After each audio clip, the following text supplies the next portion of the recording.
Hi, everybody. Welcome back to the channel. Um, there's been so much happening. What a whoosh into 2024. Hey, I know you're feeling it because I'm hearing from you. And who caught that wave of monkey mind that hit Sunday, Monday this week? Oh my goodness. I don't do monkey mind. I'm pretty placid. But it had me second stepping myself.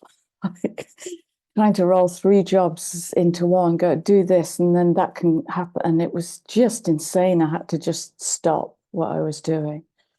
And we are new moon today, new moon in Capricorn and Sagittarius, depending where your loyalty lies.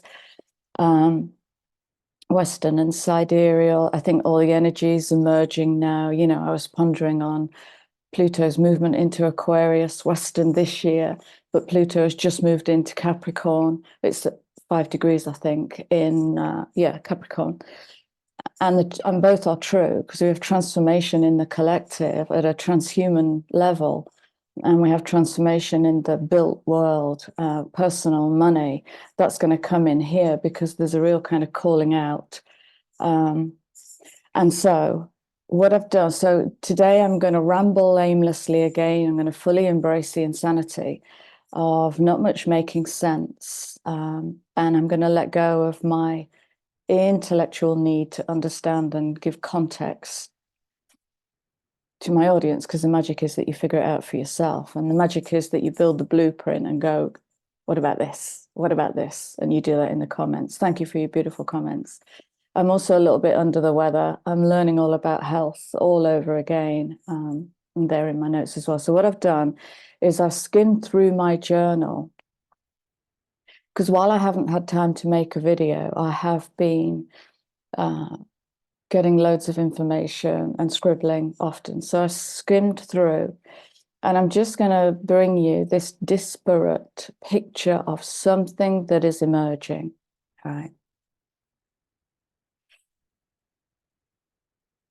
So in November, the mortar in my cavity walls at home started to crumble. This is literal. This happened. And it was very alarming. I thought it was an earthquake. And there is mining near me. So this is all real in the 3D. And it's like the cavity, if you imagine the cavity wall, and any bits of dot and dab in there suddenly broke away and they're crumbling down the wall like a waterfall. And as that was happening, my intuition brought in the lens falling away. There's a lens falling away between, okay? So if I suddenly disappear off camera, my house will have fallen into a sinkhole. In December, the messages about a fundamental shift in the perception of material reality get louder and clearer. And do you remember I told you about going for a walk along the flooded river with a friend and bringing the Lyran energies in, which nearly took me out of body? And thank God my friend knows how to work with energy and could hold me there while I brought the energies in. Well, the bit I screened that I didn't tell you, so this is the calling, okay? This is the calling. The bit I didn't tell you is that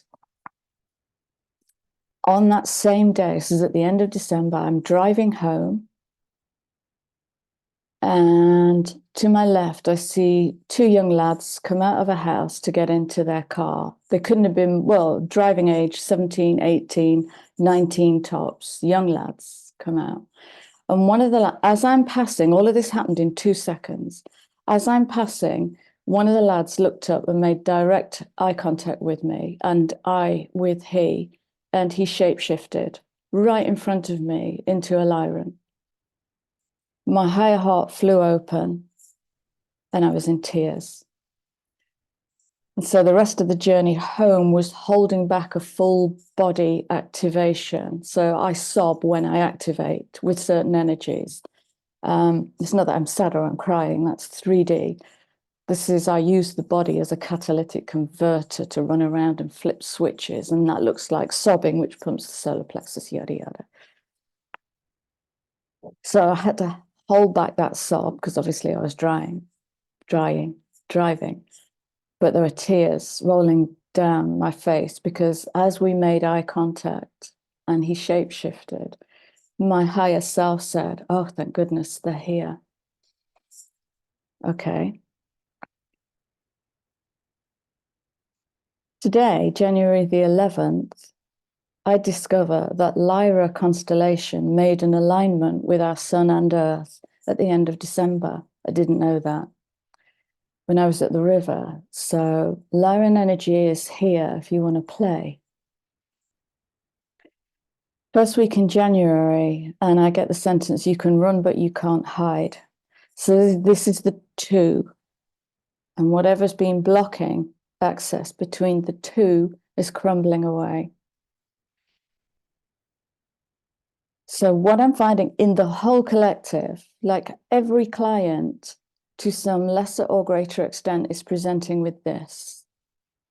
The inner authentic is coming face to face with the outer pretense, the personality projection, the bit we show to the world. Okay, we're going to get called out. There's nowhere to hide. So inner core essence coming face to face with the idealized outer projection, and the mortar in between the two is crumbling away. Humans coming face to face with their soul self, and there's nowhere to hide. Original, authentic, and here I got the song when I was tuning into this, the song by Queen, Oh Yes, I'm the Great Pretender. Okay, so we have a new moon in Sag Cap.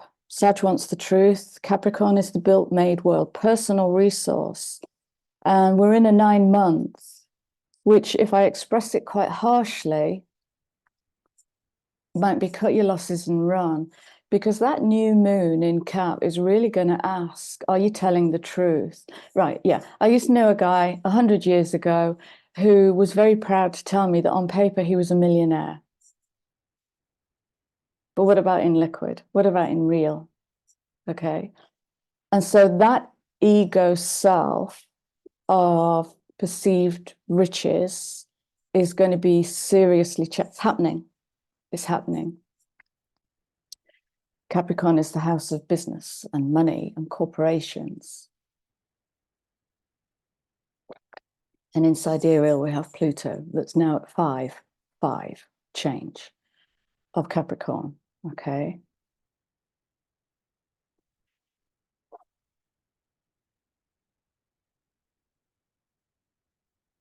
In the liminal space on the 9th, 2 days ago, I am tuning into this lens of the inner and the outer and really sensing the movement between those two. And I get the sentence, the inner becoming the outer and the outer becoming the inner. And then I'm shown a black hole, exactly the same as the illustration in the film Interstellar. Second week in Jan, this week. And I see this truth illusion mirror showing up everywhere. Okay. And then this. Now, I haven't had time because I am swamped with clients. I'm going to post this to my community tab. This is the most amazing client session of self-realization by a client who's given me permission to share 3 sentences from the session, which so beautifully illustrate this, what happens when the alignment with the realization happens. So I'm going to post that on the community tab. I'm going to read you the words, but you may want to reflect on it. So beginning of the client session, and the client says, being me, I think, disappoints others. In the middle of the client session, client says, until I realize how cool I am, then lights start to go on, switches start to get flipped, and I can see it's landing. The day after, the client sends me this reflection. Could it be that I received that which I struggled for, worried about, and contorted myself to get my whole life, all just by being me? Wow, how beautiful is that? Boom. Okay, I'm going to post that on the community tab, and thank you again to that client. Wonderful work. Okay.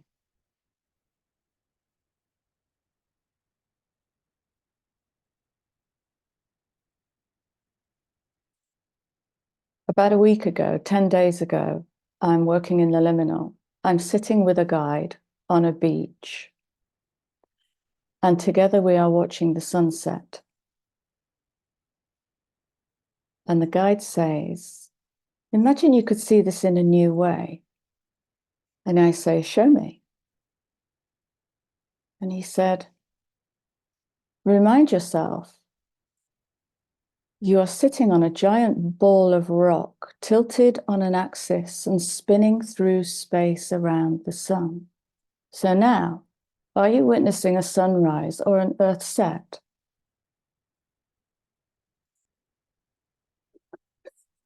The sun is it not, concentric to our solar system? Sun doesn't rise and set. The earth rises and sets. And that really shifted my perspective.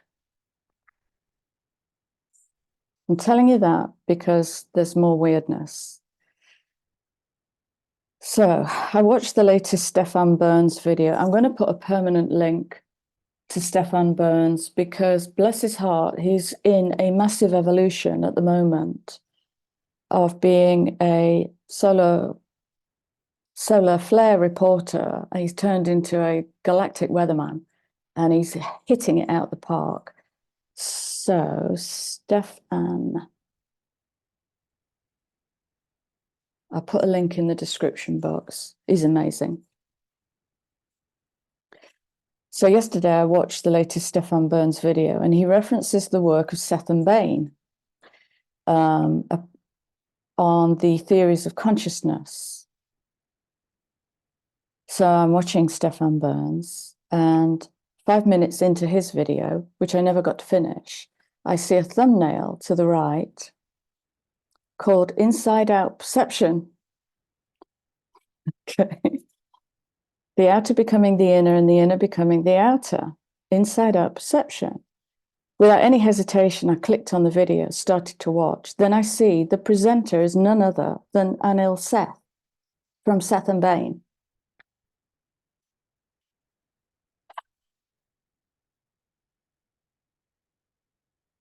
Not 50 seconds into the video, my jaw drops open as Anil Seth recounts exactly the vision I had 3 days ago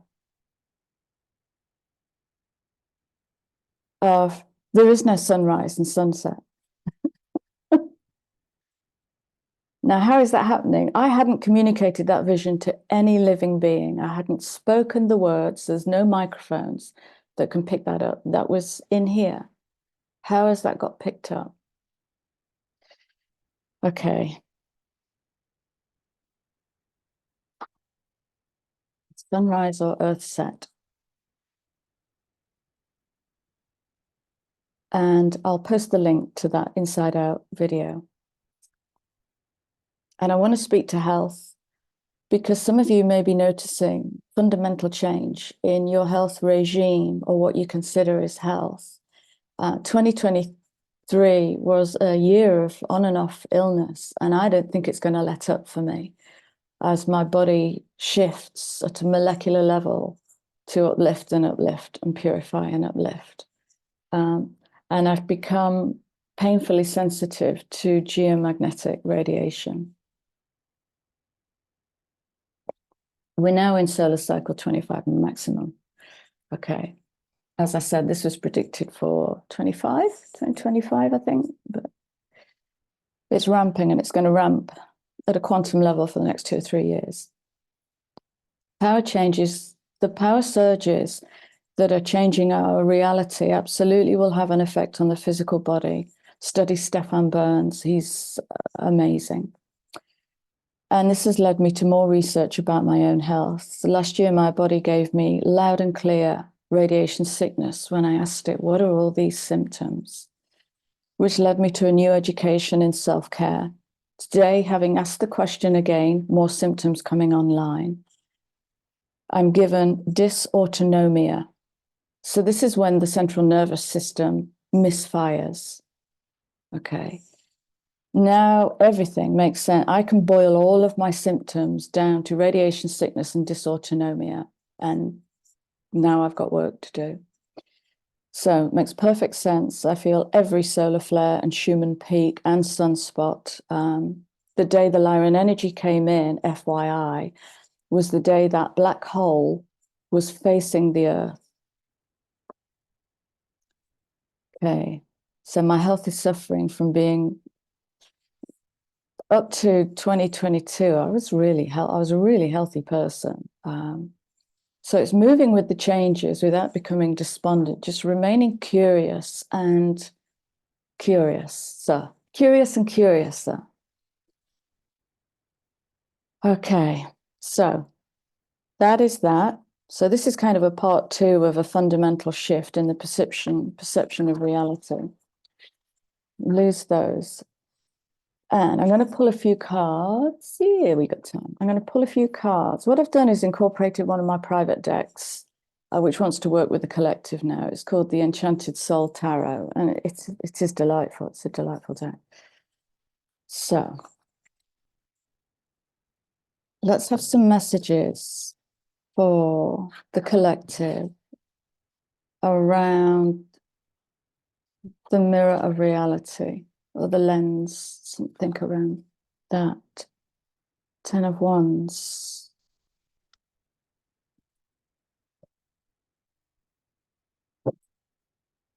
The burden of holding the pretense. The challenge of all is not as it seems, and finding the courage to speak that through.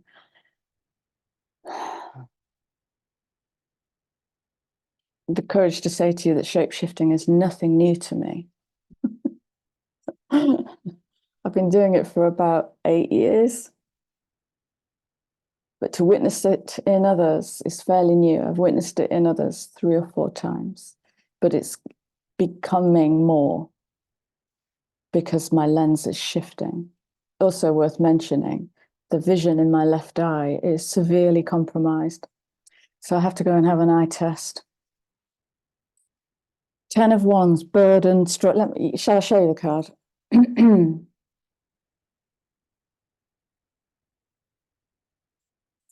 Capricorn, fixed earth. Is it cardinal earth? Who cares? Earth.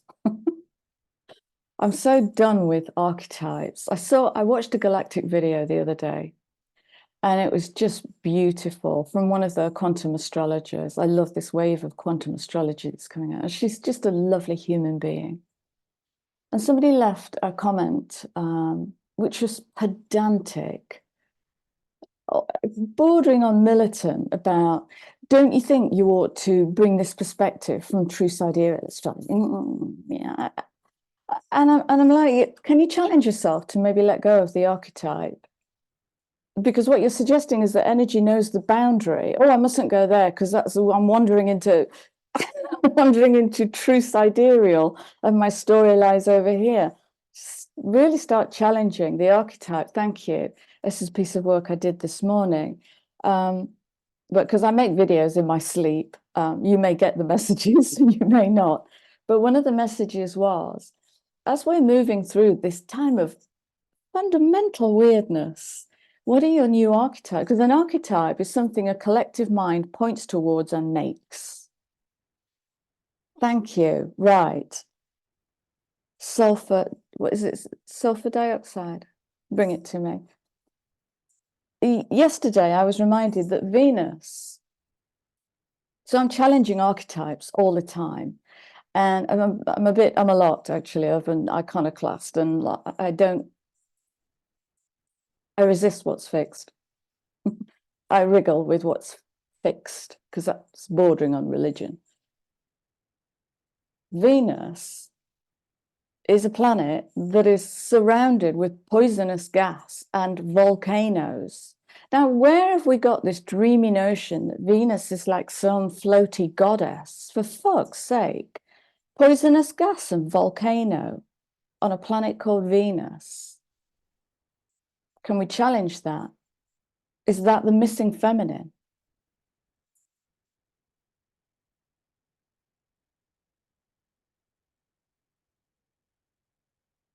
So 10 of Wands, burden, struggling, duty, obligation, responsibility, stress, weighed down. Right, so we're beginning with that.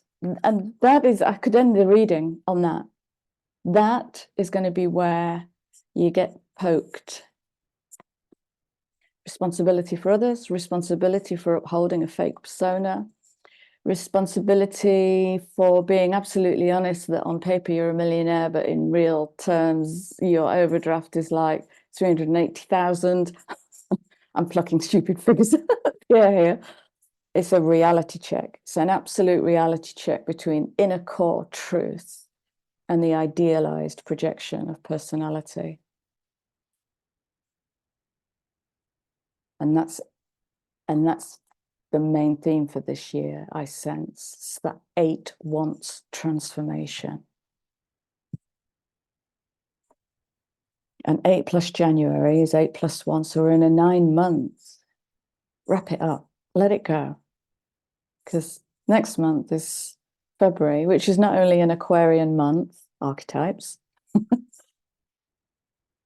It's an Aquarian month, by which time Pluto will have moved into Aqua for its first touch point. Then it moves back to Cap. And then I think November, it moves into Aquarius for 20 years. Where was I? Okay, this is me getting lost. So yeah, we're going to be called on it. We're going to be called on it. And let me be your example, because I'm going to have to keep challenging myself of, did you filter that out to your audience who are already embracing their weirdness? Okay, so that's me. So I will keep being your example. Yeah, absolutely.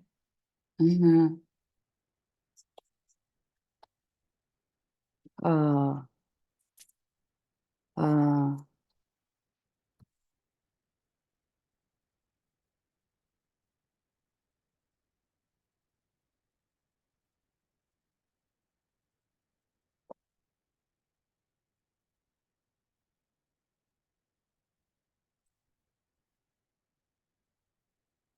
Work hard, not smart. What? What? I could even flip it, because it's just as annoying as work smart, not hard. Right.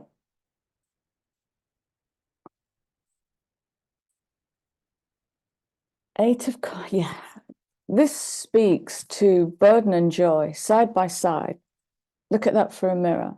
If there isn't joy in your work, what is the point? I need the money, Chrissy. Okay. How can you find the joy in your work? Because this is about money. This is about, because 8 of Coins wants to speak to diligent effort, patient, loving, passionate, consistent creation. Okay. So this speaking to legacy. The legacy. It might take you 10 years to build the model of who you are and fully express that in the world. As you go through these challenges to absolute honesty, the key words are apprenticeship, craftsmanship, hard work. You could do that on your terms. And here's where we challenge the archetypes. One of the archetypes is, thank you, work hard in the world, be useful in the world, be purposeful in the world, be of value, or you will be pushed to the fringes. If you're a high creative that can't actually manifest, then the best thing to do with you is to put you as head of creation somewhere, put you in visionary. That's just one example. And so all of that fringe magic, fringe homeless people, fringe people, The times I've sat on the street and talked to a homeless person, and my God, their stories. And I'm talking soul to soul. It's like there's nothing in the way. They are stripped back to full. It's gorgeous, gorgeous. But they may have followed the path of someone else's desire, the path of obligation, to a paradigm that wants you to work until you die, that wants you to work until you retire, when you're more likely to have a heart attack.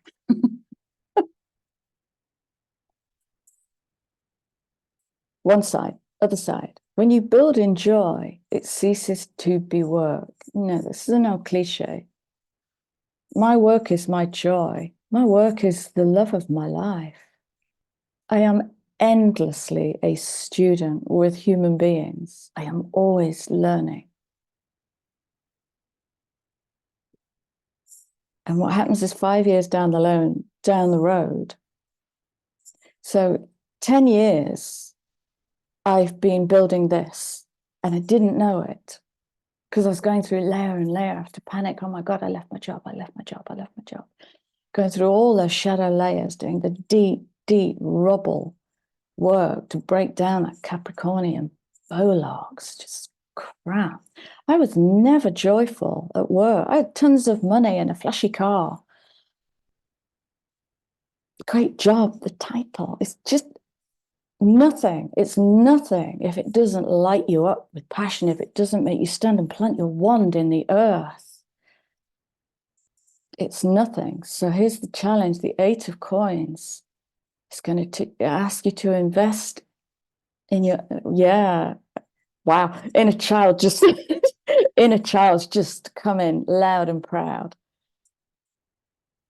And we've been doing all of this work, haven't we? Since this channel's been on air and back into the last channel, resurrecting the child, resurrecting the divine solar child. When we build from that energy, curiosity, chaos, creation, destruction, joy, passion, love, fun. Just in the last week, I've said to about 6 people, you've forgotten to have fun, that's all. You can have fun in anything, in anything. Even when you're doing a tax return, you can make it lovely. You can make it lovely. 4 of Swords speaks to rest. How many times have I said, what's your relationship with rest? Oh, I must just do this. And people know it, but they're not bringing it. Why? Because when we rest, it might be that in that rest, we do several things. We feel the energy of giving to me and not giving to that. Okay, that's number one. And then we might have to implement our no. So how do we own our no? What's my relationship with no? We might have to maybe lose a client session or lose a day at work. So what's my relationship with that loss of money? What's that going to throw me into? And we might have to willfully disappoint somebody because the paradigm that's dissolving is, I won't hurt that, so I will hurt this. I will serve that at the expense of serving this. That's got to change if we're going to get right back down to that child energy, which is like the sun. That's your little nuclear power station. If you live in child state,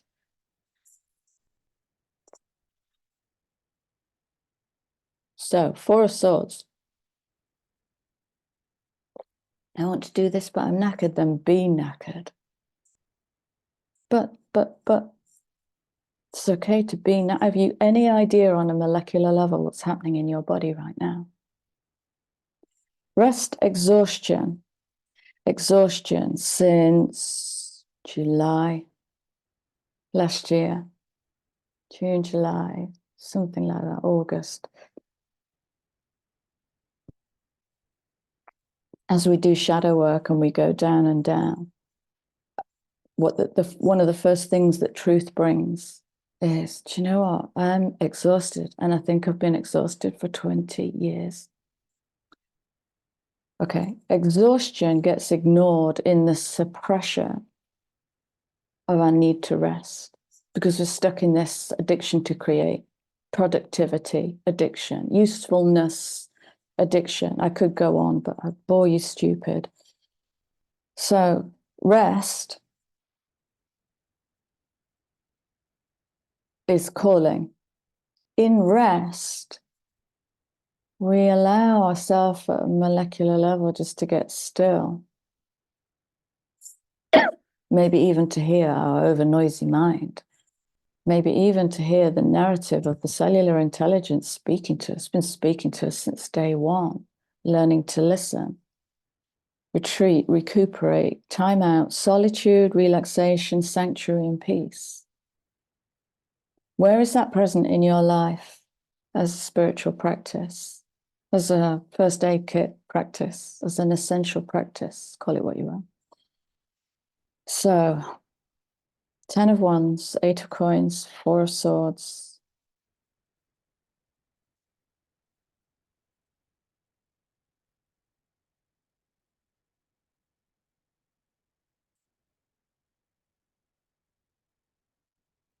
Is this in the quiet space?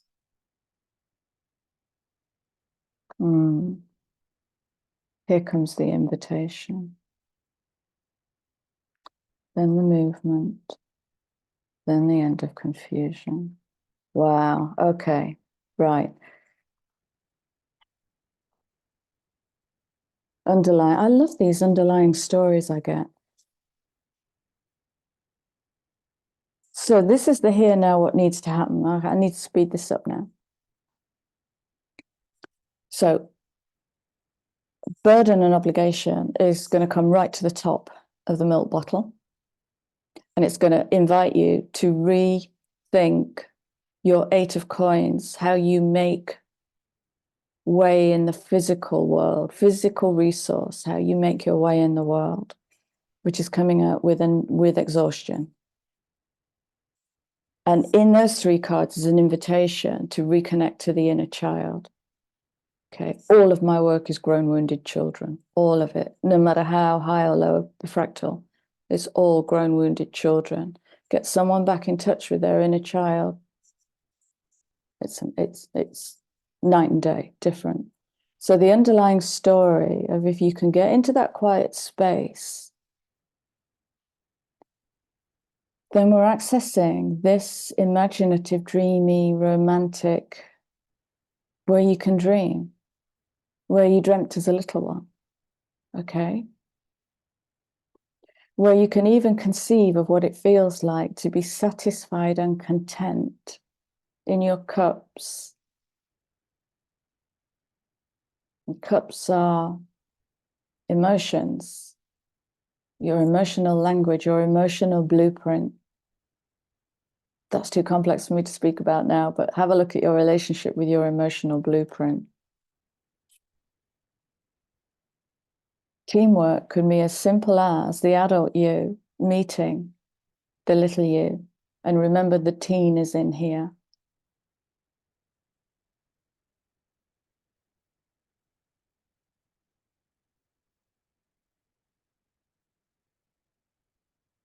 Teamwork could be seeking help. Teamwork could be a very reliable, adult, sensible friend. Teamwork can be you and your guides. And that will challenge part of your emotional blueprint because that's going to be about asking for help. Okay, asking for help, literally, it says that. Mentor, learning, study yourself. But inwardly, and this is where we challenge the archetype of external learning. Chrissy, what book can I read? You're the book. I get asked that question so often. What book would you recommend? Well, you're the book. If I were to recommend a book right now, continually, here is The Alchemist by Paulo Coelho. It's just a stunning book. Okay, so we're imagining and we're dreaming, we're feeling satisfaction on the child's terms. And in comes the Chariot. And out goes confusion. Okay, now this is a big movement. Because confusion, the conflict happens between the inner and the outer. The inner child wants what it wants. It's got a healthy dose of id, a want, okay? Left to it, that kid energy could probably manifest it, but it might look really different to the paradigm of social conformity. And so when we flip this, because Seven of Cups is, I want to do it that way, but they're not going to like it. If we flip that on its arse, it's just, well, fuck them. How can you bring uniqueness if you're going to make it look the same so that you can belong? Belongingness, I want to speak to that one day. Prepare me a workshop on belongingness. Then in comes the magician. And then in comes death, letting go of the fear, letting go of the self-consciousness, letting go of the personality, the preventing, idealized personality. Boom.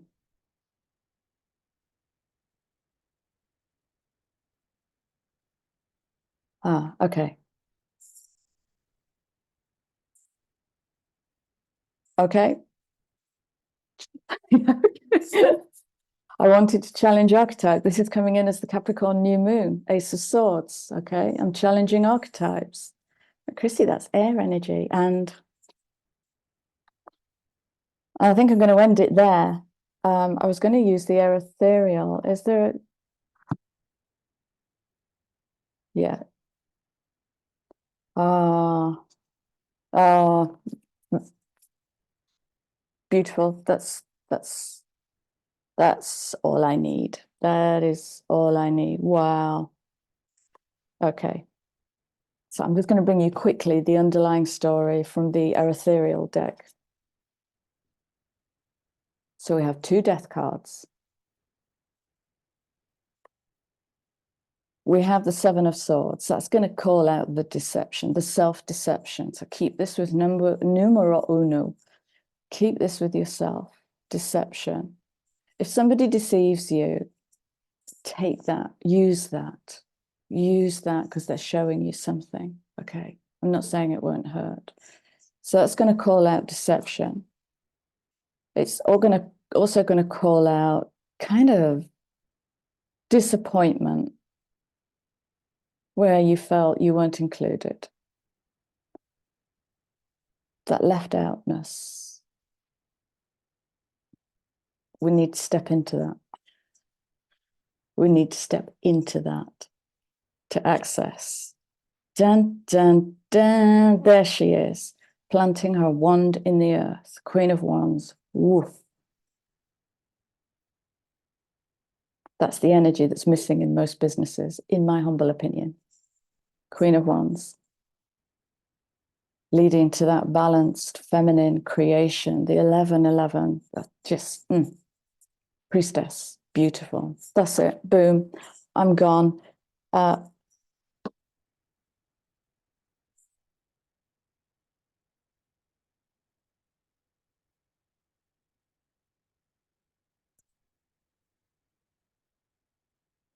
love you guys. Thank you so much for your patience. I'm going to be very hit and miss as I navigate lots of clients and a need for a lot of rest. So I'm going to leave you with my love. I'm going to thank you for being here. I'm going to welcome new subscribers, and I'll see you all soon. Bye.